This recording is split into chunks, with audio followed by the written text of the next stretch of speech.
masakit, o ano mga disgrasya, may ganay, di ba? Inutuloy kayo ng Diyos kung hindi ka salita. So, minsan, pag, di ba, mas masakit yung pinagsasalita hanggang isa sa pagkakas. Sakit ang salita, kasi Iba yung hindi ka, pag nag-aaway na sila, bigla naman siya nag-alis sa'yo, dahil manalaman ka talaga, di ba, sakit-sakit lang. Pag papagalitan ka, di ba, masakit kita, paluin ka, di ba, pagkatapos ng alam. Pero yung salita ng Diyos, tayo as Christian, pag tinatamaan tayo, kung hindi ka teachable heart, adik ka talaga, kasi hindi ka mag-obey sa word of God. Hindi ka mag-obey. Pero pag teachable heart natin, tapos narinig mo yun, may repentance. Mag-express yung repentance sa heart natin. Kahit na hindi ka pumunta sa harap, pero pag alis mo, pag uwi sa bahay, iba ka na. Oo, diba? Iba na yung puso mo eh. Ayun, tamang sa Kaya, buksan din sa Proverbs, may ganda na ako sa Proverbs. Sa Proverbs 3, verse 1. Proverbs 3, verse 1. Proverbs 1. Proverbs 3, 1. Proverbs. Ang sabi niya, my son, do not forget my teaching, but keep my commands in your heart. For give it to know your life, really years, at bring you prosperity. So yun yung, kaya ang Diyos, mahal tayo, God is love. Hindi siya like full of love siya, God is love, siya talaga love. So kaya tayo, inaano siya by grace, by grace of God. Kasi sabi niya sa Isaiah, yung sinabi mo ngayon nagsasabi sa law of Moses and Jesus Christ. Ngayon kasi we are the new creation of Christ. So we are not under the law of Moses, but we are under the law of Jesus Christ. So we are the new creation of Christ. So, ito yung sinasabi niya na sa Panginoon kasi dahil mahal tayo, ayaw niya tayo kapag dahil sa kanyang salita, na sanctify tayo through His word, He bring us to righteousness and holiness. Correct siya. Kaya niya ginagamit yung mga tumatayo para hindi sabihin yung gusto lang nating marinig, kundi kung ano talaga yung sinasabi ng Lord. Hindi para saktan tayo, kundi para ito. So, mas maganda na sabihin na lang yung totoo kaysa may balon na pala dyan, parang ganito, may balon na pala, lumalakad ka, may balon pala sa harap mo, sige, diretso ka lang, pero mahuhulog ka pala. Diba mas maganda sabihin mo, may balon dyan, huwag ka dyan. Well, I will gather no way yung sa'yo kaninang 15. Jesus Christ, sabi niya, Jesus Christ came not to abolish the law of Moses, but to fulfill His will. Kasi yung first command niya, love the Lord your God with all your heart, and love your neighbor as yourself. The end of the law of Moses is Jesus Christ. Kasi wala makakakit sa law ni Moses. So, yung mahuhulog doon, direct kay Jesus. Kaya, no, mahal sa Parang ang concern ko yung lahat ng tumanggap kay Jesus Christ, na-fulfill na yung law. Pero dun sa mga hindi pa tumatanggap, parang under, sila. For all Israelites will be saved. For the sake of the gospel of Jesus, we are enemies of God. But for the elect, because they are chosen people, lahat sila masisave. Totoo yan. Meron ako dagdag mga sino nakarinig na sa inyo, bali share ko lang sino nakarinig sa inyo na sinasabi nila na ang Biblia natin ay corrupted? Karaniwan to nagsasabi nito yung yan, sinasabi nila corrupted ang Bible natin. Ano kasi nangyari ito yung sa trabaho namin? Kaya ako kasamahan ng Ramadan to, may kasamahan ako sabi niya that this book that we are reading is corrupted. Alam nyo, paano kasi bilang isang Kristiyano, kailangan ipagtanggol natin yung ating pananampalataya. Pero sinabi ko sa kanya, simple-simple. Wala akong sinabing any verses in the Bible. Simple-simple. Alam niyo kung ano sinabi ko sa balahin siya. Sabi niya, the book that we're reading is corrupted. Now, what I told him, what I shared to him, I told him, okay, if you're saying that our book is corrupted, how will you explain? How will you explain that a murderer, adulterer, a drunkard, when they read the Bible and when they follow the word of God, it changes their life. So how you're going to explain? Ibig sabihin, paano mo paliliwanag sa salita paano mo paliliwanag kung ito ay corrupted? Paano mo paliliwanag sa akin na ang taong lasinggero, babaero, at mamamatay tao, sugarol, nung binasa nila itong Biblia na to at sinabuhay nila, nakasulat rito, nagbago ang buhay nila. Ngayon, paano mo ipaliliwanag? For them talaga, sa non-believers, the gospel for them is truthful. Bali nung, They don't believe because they don't believe Jesus Christ. bali nung sinabi ko nga yung mga word na yun, natahimik siya. Ibig sabihin, ano yung sasagot ko rito? Kumbaga, isip siya, ano yung sasagot ko rito? Kaya sabi ko sa kanya, paano mo ngayon paliwanag sa akin na corrupted dito, ay nabago yung buhay ng tao? Paano mo ngayon paliwanag? Kaya sa pamamagitan nun, ay pagtanggol ko, yung pinaniniwalaan ko. Diba? Pero wala akong sinabing Bible verse, di ba? Simple way lang. Basta sabihin mo, pag nakarinig, ipagtanggol nyo. Pero hindi kayo nakikipaglaban, ha? Hindi kayo nakikipaglaban. Oo. Basta bibigay mo lang. Hindi nila mawawaan yun ang ating paniniwala. So, konti lang at least na-share natin. Oo. Pero sa ganung paraan, ay share mo yung faith mo. Ay share mo kung ano yung nakasulat rito. Hindi Diba? yun dahil tayo, the Bible is not, wala tayong sinasabi na ipag-fight tayo sa ating employer. But yung katotohanan natin, for example, ayaw kong tumabot sa employer ko, ganun ba? Maraming tayo sa Panginoon, hindi ako sa employer ko. And then, for example, sabihin mo, parang reluctant ba? Pagdating mo sa employer mo, nag-change ka ng money. Oh, I promise, Lord, I love you, Lord. In this time, pagkabag ko, hindi ako sasagot sa employer ko. And then, pagharap mo doon, pagdating mo sa employer mo, ang employer mo nag-change ng money. Sabi sa'yo, Maria, come here. Jump to the window. Ayan, nakatira kayo sa corner tower, 15th floor.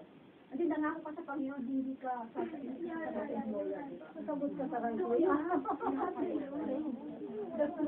Hindi yun dahil hindi ka sasagot. You cannot fight. That's for example, my daughter. And then the doctor said that take the medicine once a day because for a spray medicine, it's supposed to help yourself, for example. Then after the test, I just want to, Lord, hindi ako sasagot sa employer ko. Yung pangako ng gano'n, we cannot promise anything. Not here on earth, not in heaven. Dating mo sa employer mo, yung employer, for example, yung employer ko, nag-take sa gusto niya mag-take ng 3 medicine, yung maybe. You're going to die. Yung 3 is hard. Naabaw ko yung kamay niya. Sabi ko, it's not good for you because the doctor said it's 1 lang once a day. Kung hindi tayo sasagot sa employer natin, sabi ka, it is not of your business. I want to die. It's my business. I am your responsibility. Your children. I work with you. If there's something happens to you, if you die today, the police and NBI and your children come to me and ask me why I need to drink with this medicine. You have to share, diba? We are not fighting. But your children, the wisdom from God, because you know, and after that, in the afternoon, in the evening, umiyak siya. Niyakap niya ako, sabi ko sa kanya, gusto niya yung ginawa yun, no? Sabi ko, now you can scream at me, you can yell at me, you can say anything bad words at me, I can accept it. But I want to see that how God also want to see. Ano, pag inuwanan ko sa mga pero pagdating na, doon siya, niyayakap niya. Because you have to say, you cannot say the promise to the Lord like Peter, I love you, Lord, and then when the arrest of Jesus Christ, tinanggal niya yung tainga ni Matias. Di ba, ganun si Peter, di ba? Sa redaction, di ba, ganun siya. And then when the time of persecution, he denied Jesus Christ not once but 3 times. We cannot promise. Di ba, we have to say that truth. Kahit mag-alaga, sino mag-alaga sila ng bata? Di ba? Kasi tayo, believers, we are God's children. We can discern what is good and wrong, what is good and right. So that's how we have to share our experience. It's not written in the Bible that you have to fight with employers, but you have to share the truth. Because they are happy, or even Jesus Christ of faithful person. Come and share. My Father.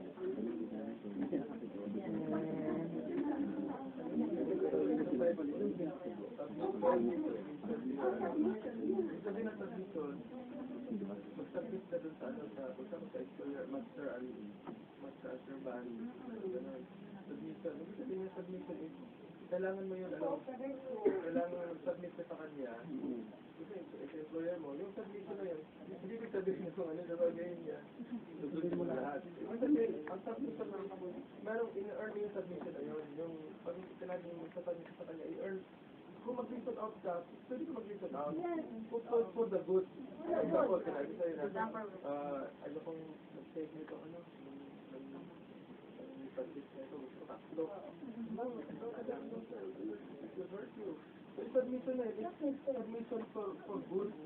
Hindi yung submission na, yung military submission. Yung pagsasabi niya na, I want to take this tablet. Sabi mo rin, sige, kainin mo yan. Kahit mali na sinusunod. Hindi natin yung bad. But we are God's children. We discern what is right and wrong. So hindi yung take ka ng talong. It's not advisable for you. You are going to fail. You are responsible lang naman. Kasi it's with you. As a children, ikaw kaya yung mga anak kaya, ikaw yung naghawak sa kanila. This is your responsibility, this is your job to take care with my mom and he's in the wheelchair. And then how would you live here with drink this ladies in the street? 3 times a day, so we have to say something. It's not we have to promise in the church, oh my God, I don't want Lord to answer my employer. Last time, employer of Sheila, sis Rhoda, yung crime sa buka in the wall, si Amy, look, this is nice for you. I don't know. It's nice for you. Sabi ko sa kanya,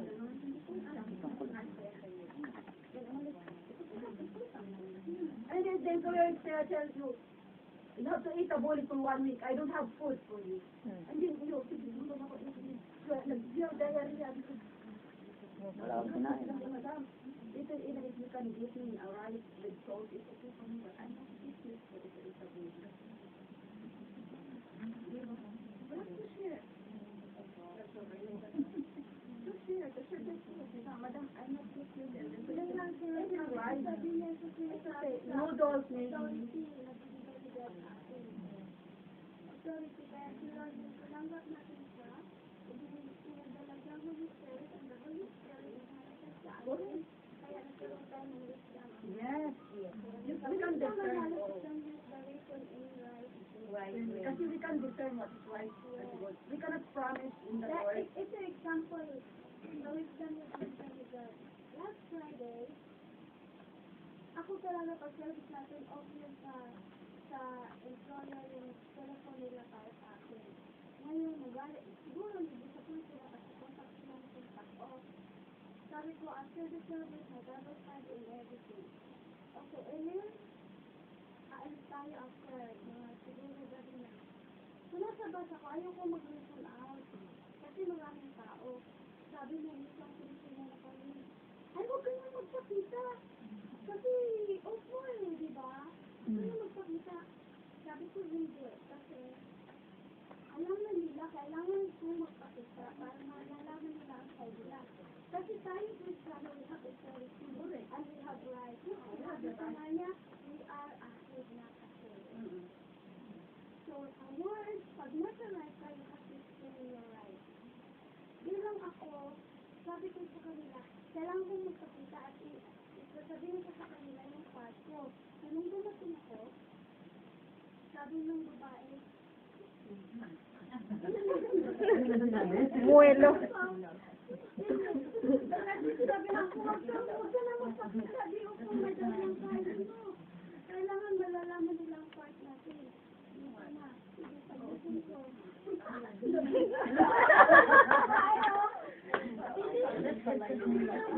We will go later. If you want to clean the kitchen, it's okay. Huh? We will go. You bring me. Sabi ko sa'yo, oh, I see my day off. You have to pay for me. Sorry, it's down from the Lord. Okay? I see my day off. If you use me during my day off, you have to pay for me. This is overtime. Lakal siya, no? Pinakunta niya ang lalaki sa akin. Sabi ko, sir, remember? You know, in the chat, I testified, I thank God because you said to me, you will never cut my salary if I go home after the service. And I was surprised because during the salary, you cut my salary. You cut it for me because this is for the Lord. And now you bring me, this is my day off, this is not fair. Sabi ko sa kanya, this is unfair. Really, I told you when you were in the bus, sir, I don't want to answer. It's not too many people there. I have to get home and see it in my part because this is not fair in my part. This is unfair. I see my day off, can you please for me? Kaya natawag sa atin, we are ambassadors of this. We are the So, sole they will speak to me and they are very good to me and glory to God. Kasi ginamit tayo ng Panginoon sa hindi tayo bunso, we are a church. Through our voice, malalaman nila. Kasi di ba ang feeling nila katulong ka, excuse me.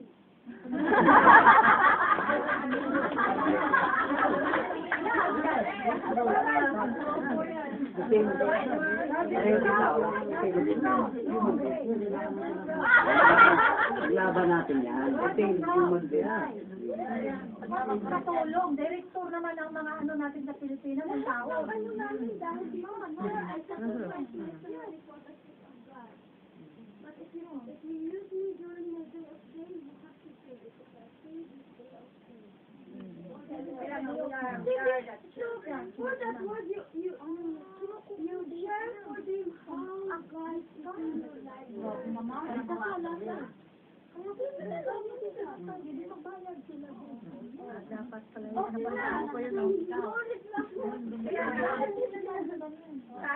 tayo bilang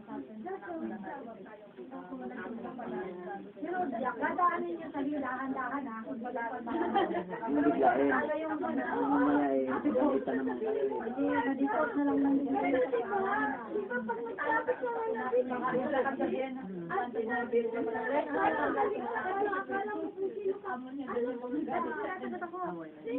Since nag-work ko, ang pinaka-temper ako kay God, kasi doon ko nakikita ang blessing na ibinigay ni God sa atin pag tayo. Kasi imagine, babayaran niya pa rin ako niya binabayaran. alam mo ang Diyos, mahal tayo ng Diyos. Isa-isa sa atin, para tayong He shapes us, para tayong siya yung pattern. He shapes us the way we want. Alam niya, ang bawat tayo man ng weaknesses tayo. Hindi natin kailangan hindi ako maging anak ko, maging ako, hindi ako sasagot. We have to hear yung katotohanan, kaya may impact yung life natin kailangan tayo na. Hindi tayo nagpapag-awal na. Kasi yun ang haharapin natin. Tapos note doon sa kanya ha. Baka mayroon tayong susunod-sunod sa Excuse me. Bayaran mo, madam, ang kwan ko, di ko kung tutusan mo ako ng Friday, diyan kasi, sinukuna na yung day off ko. Nabawas ko na ako. Kaya parang bumawi na lang din siya na, babayaran din ako sa patrabaho. Okay? So, kung naman lang, huwag kayong masyadong pan, kasi baka problema. Hindi yung turo ng church natin, ha? Advice lang. Kanyang sinabi. Discussion niya kasi, pinukunan niya. Gantihan mo. Pabalik din sa mga opisina nyo, sa mga amo nyo, ganun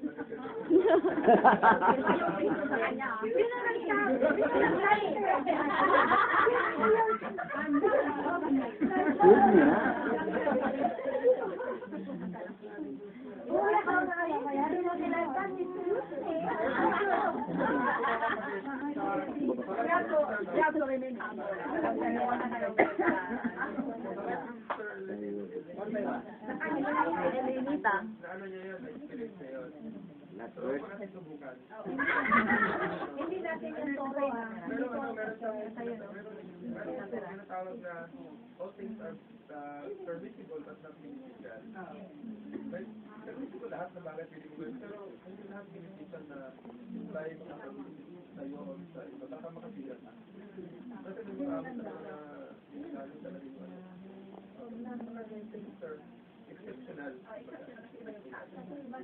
Pero yung sinasabi niya na you should be aware na meron tayong authority, totoo yun.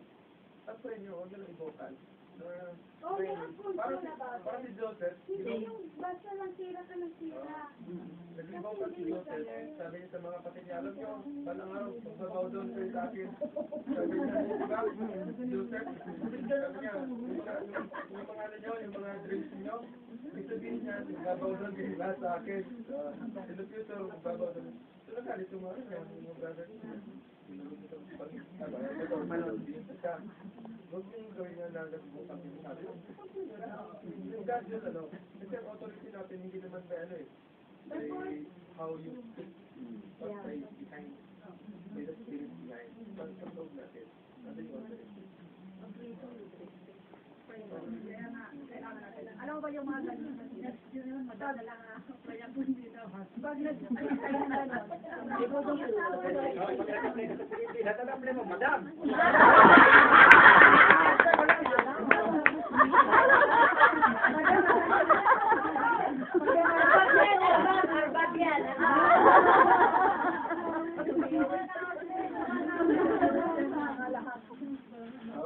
Ito yung kontrata gusto ko. Itong salamat ko. Ating room ganito. Restaurant ko, lahat. Ayaw nyo sundin to. Kaya ako, kaya ako gabay madam. Huwag niyo akong panininggan, kaya ganyan, kaya ang ginagawa ko ngayon sa akin. May pwede kayo? Huwag naman tayo, madam.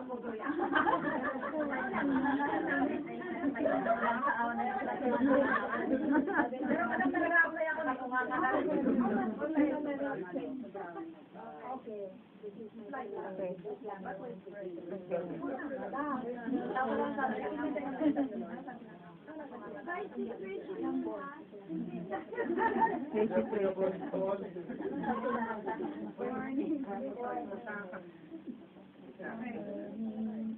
Continue. Oh, yeah. Sana tayo. what happens if we know that God's word. The measure of spiritual, spiritual progress, not how much unsettled we know, but how much revelation you receive. The moment you receive the revelation, it will empower us to obey. Ikaw na, sis. Ikaw ang aming ano eh. Ikaw ang aming... Kaya, binasa ko lang. Paki-explain. Kaya daw, we do not stumble. We do not stumble in the dark. Kasi yung salita niya, ito yung liwanag. word natin, ang buhay natin, ito na yung dinadaanan natin. It will empower us to be obeyed. Tama Yung yun. isa ng verses na number, kundi yung laman ng verse na yun, ha? Hindi importante yung sobrang talino, kabisado mo lahat. Oo, tama. Amen. Walang mga pagpapaliwanag sa atin ito kung di ang Holy Spirit siya ang magre-reveal kung ano yung binasa natin. Hindi natin pwedeng interpret sa sarili lang natin. Ayun. This word is a lamp unto our feet. Ito na ngayon ang ating standard ng buhay natin. Dito na tayo dadaan kung ano yung sinasabi. And a light unto my path. Yes. Yun. Wala na bang dagdag?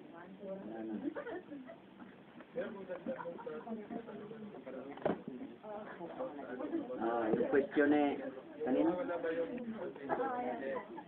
Oo, tama. John 10:28.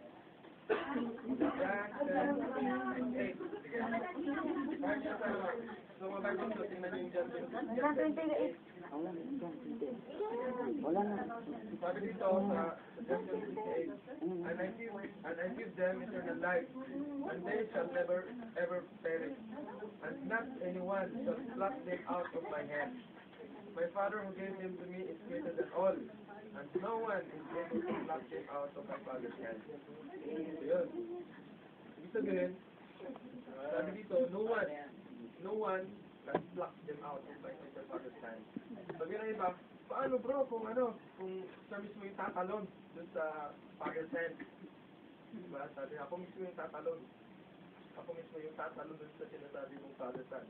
Ako mismo. So, tatalon ako. Sabi nga doon, no one. Including you.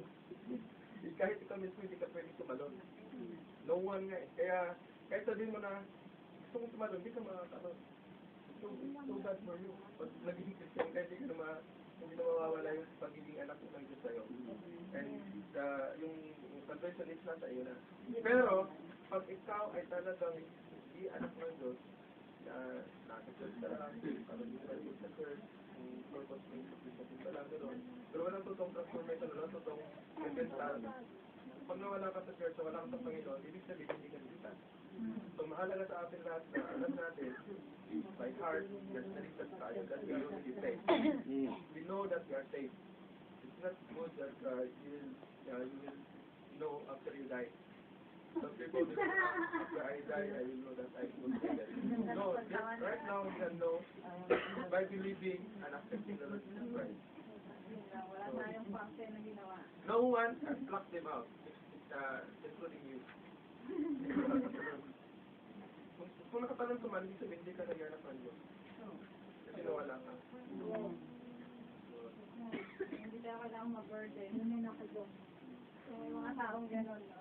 Maraming mga nagsisimba, maraming pero hindi lahat ng nagsisimba, masure talaga na anak sila ng Diyos. Unless, otherwise, nag-born again sila, genuine born again. Kasi mga genuine born again, babalik at babalik sila. For example, takot silang mapunta sa jail sa apoy. Kaya nandun namin sila mag-bear Christ. Gusto ko mag-born again kasi para mailigtas ako ng Jesus Christ. Parang, ang hindi ka sabihin doon na ginagawa si Jesus Christ ng bumbero para mailigtas ako. Maligtas ako. Ayun, hindi nga yun ako masong gano'n. Bumbero! Buta siya Hindi Para gano'n. na service lang. Parang yung fire exit. Ako yung dapat dumaan dyan, hindi tao.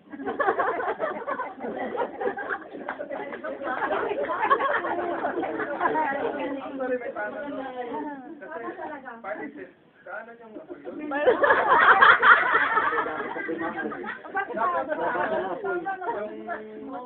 Yung fire truck, dapat hindi sa fire truck yan. Dapat water truck.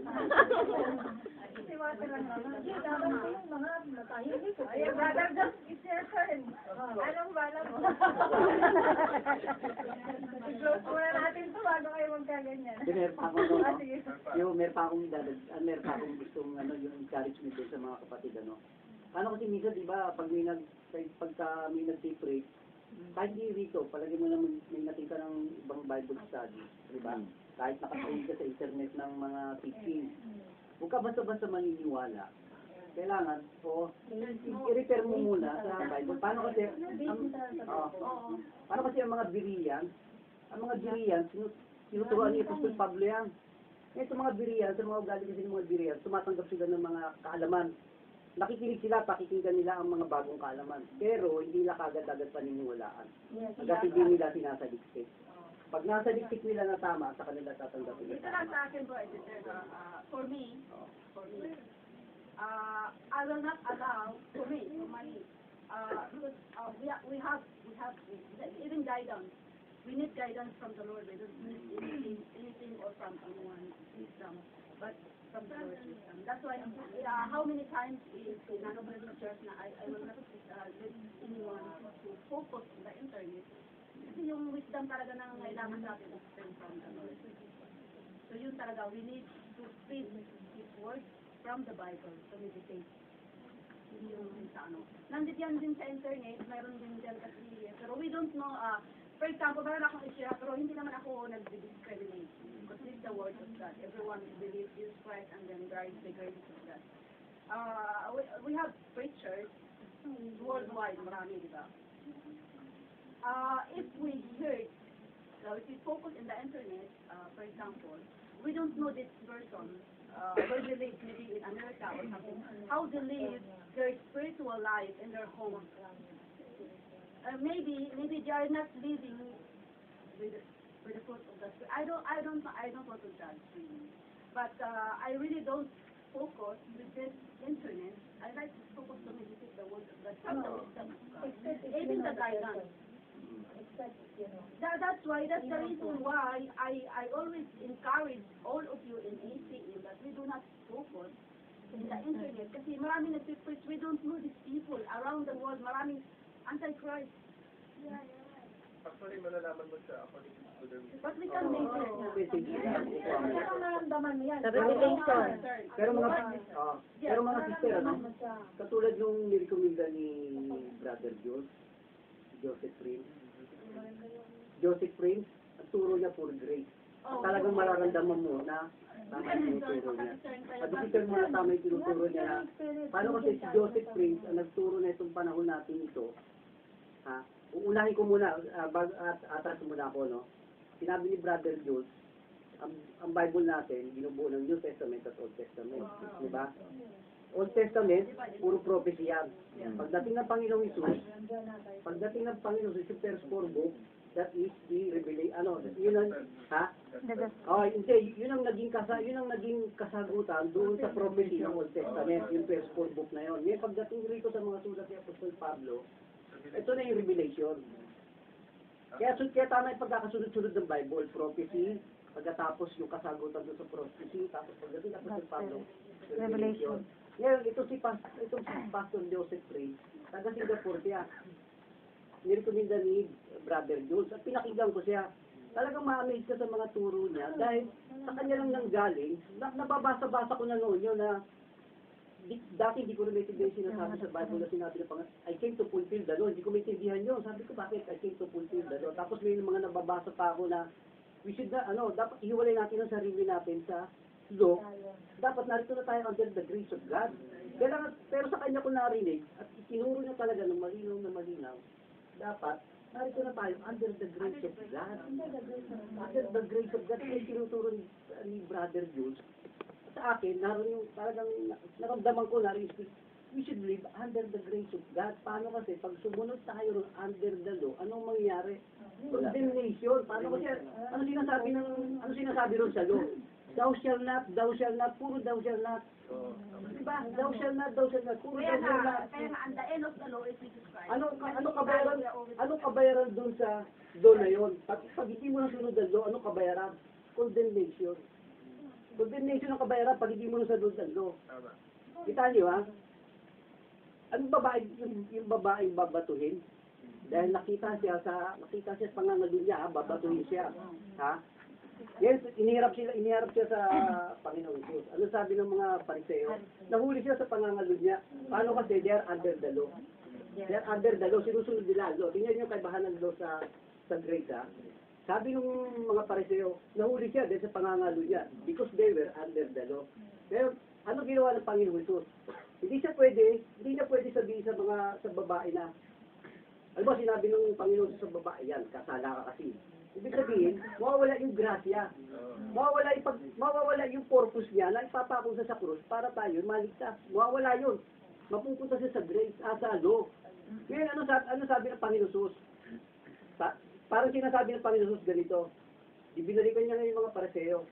Sige, gusto niyo ng law, ibabalik ko sa inyo yung law. Parang ganito sinasabi ng Panginoon Jesus. Gusto niyo ng law, ibabalik ko sa inyo yung law. Sige, ang walang kasalanan, bumato. Ibig sabihin, ibinalik sa kanila ang law. O sige, gusto niyo ng law, ito law. Ang walang kasalanan, bumato. Paano kasi nakadila sila sa law?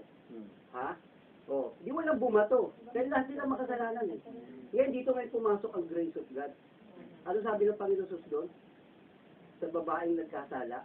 Di ba, nagkasala naman talaga siya. O, nahulit sa akto eh. Ano sabi? Pumayo ka. At huwag na magkasala muli. Yun ang grasya ng Diyos. Diba? Diba? Ang kaibahan ng Diyos saka sa grace. Yun ang kaibahan ng Diyos sa grace. Actually, ano tayo, totoo yun yung sa ngayon sa Christian, sa church natin, wala tayong mga Hindi, paano kasi puno-puno na yung bread na sinasabi. Pag puno-puno ka lang, gusto mo na ilabas. Yung pagiging Kristiyano natin, wala tayong binabatas. Wala tayong batas o sinusunod. For example, yung sinasabi ng sister muna, conviction niya yun. Kapan sa kanya, conviction niya. Pero sa ibang mga Christian na gusto nyo manood sa internet, hindi yung kung ano yung panoorin. Okay, manood kung ano yung mga pinapanood nyo, mga antichrist na pala yung mga tinuturo. Malalaman yun, sabi nga ng Bible, test every spirit. Yung sinasabi doon is incline doon sa Word of God at lalago kayo doon. Pwede kayong ang recommended ko sa inyo, discipline. Tingnan nyo, panoorin nyo yun yan, doon kayo, lalago kayo doon. Lalago kayo ng araw. Kayo manood ng Candy Crush. Oo nga, ang dami Candy Crush. Puro Candy Crush mo. Oo nga. Oo, ang dami nag-invite. Buti na lang wala akong Candy Crush. Iba naman yun, basta yun. Alam mo ba yung Wala akong alam sa game. Hindi ako nag-game. Eat honey, my son, for it is what honey from the comb. It's sweet to your taste. Know also that wisdom is sweet to your soul. If you find it, there is a future hope for you, and your hope will not be cut off. That's wisdom from God. That's not wisdom from man. Because wisdom from God is wiser than wisdom from man. Actually, yung sulat niya po Paul, lahat revelation siya. 24. Ngayon, kung pinag-aaralan mo yung sulat niya po Paul, para ka rin nagbabasa ng email. From years email. Kung baga sulat yun mga letters yun to the world. So yung revelation ni Apostle Paul, nireveal niya sa isang tao na pwede mo rin mag-cut according to that revelation. Kasi yung wisdom ni God, hindi mo natin nasa Word of God lahat yun na hindi natin pili natin siyang man-learn sa isang tao na na-reveal din sa kanya. Ang totoo niyan, sa New Testament, walang Bible. So, paano sila nag-grow? Paano sila lumago? Wala silang ginabago ang Bible. By hearing. By hearing. Anong hearing nila? Yung mga preaching. Kasi preach kung sinong darating ng mga nagtuturo, yun ang hinihingi nila. At yung Paul, grabe yung persecution na pinagdaanan niya. Almost mapatay na siya dahil nag-preach siya ng gospel. Pinipreach niya yun. Yung mga tao, hindi nila gustong tanggapin yung grace kasi gusto nila yung law. Kasi ang tinuro sa kanila yung law. Si Apostle Paul may nagtuturo siya. Yun ang revelation sa kanya kasi during the first four gospel na sinasabi kanina, brother, wala pang doon, wala pa yung salvation doon kasi hindi pa namatay si Christ. After namatay si Christ, doon na nagkaroon kay Apostle Paul ng revelation. Yung mga revelations natin, Apostle Paul is sa Bible. So yung revelation na sa Apostle Paul is nireveal niya sa isang preacher. So yung preacher is mayroon sa channel sa YouTube. Hindi mo panoorin yun kasi revelation din yun eh. Galing sa Bible. Hindi natin siya pwedeng sabihin na mali yung ginagawa nila kasi ginagamit ngayon yung media, yung social media yung mga kung anong mga site, kung paano maabot ang tao ng ng salita ng Diyos. Kasi pag limit natin yung sarili natin sa Word of God, paano yung mga taong nasa bundok na walang mga Bible? Paano sila makakarinig? So, through radio, through TV, na kung may mga nasisigil sila doon. So, ganun sila marireach. So, kung conviction ninyo na sa Bible na kayo na mag-focus, it's okay. Pero kung yung gusto nyo Mag-share. makita nyo, mag-asin nyo ng wisdom sa Panginoon kung anong gagawin. But for the preachers, bro, share ko lang for me, in my belief. If we are leading for the Holy Spirit, and we trust the Holy Spirit, and the wisdom from God, we do not need, I don't know where we get, because He whispering you what you are going to say. Kasi, nag-try na ako nagsulat ako talaga ng paper. Hindi ko nabasa. I don't know what I'm talking. Because of, then hindi ko nabasa yung sinusunan ko. Basta lang ako nagsasalita lang ako nagsasalita. I don't know myself. Hindi ko nabasa yun. Sinubukan ko talaga yun. That's why hindi na ako nag-ano ako ng verses of Bible. Kasi different different ang ano mo doon na explanation. Different from Bible study and preaching. Sure, the Holy Spirit. If we trust the Holy Spirit that He is the leading, simple. You cannot, there's no need for you to search out. Diba? The wisdom from God has to trust the Lord. I know that He is the shepherd. And we claim that, diba? According to Revelation, kung yung Revelation nila ng Panginoon, walang kasi tayo naman natin binabasa. So ano yung Revelation nila ng Panginoon? Wisdom, diba? Ano yun? Walang problema yun sa atin. Saan na tayo? Tapos na. Pwede na natin i-close. Okay. Saan na tayo? Nandito pa? Thank you, Lord. Okay. Sa aming regulayan topic na ito, yung Word of God. Thank you po sa lahat ng nalaman namin. Sa lahat ng mga sharing ng bawat isa. Sa mga natutuhan namin bago. Panginoon, thank you po sa inyong mga revolution. And, yun lang, Lord. Maraming salamat po. At binabalik namin lahat ng papuri sa natin katulad ng pangalan. Thank you po.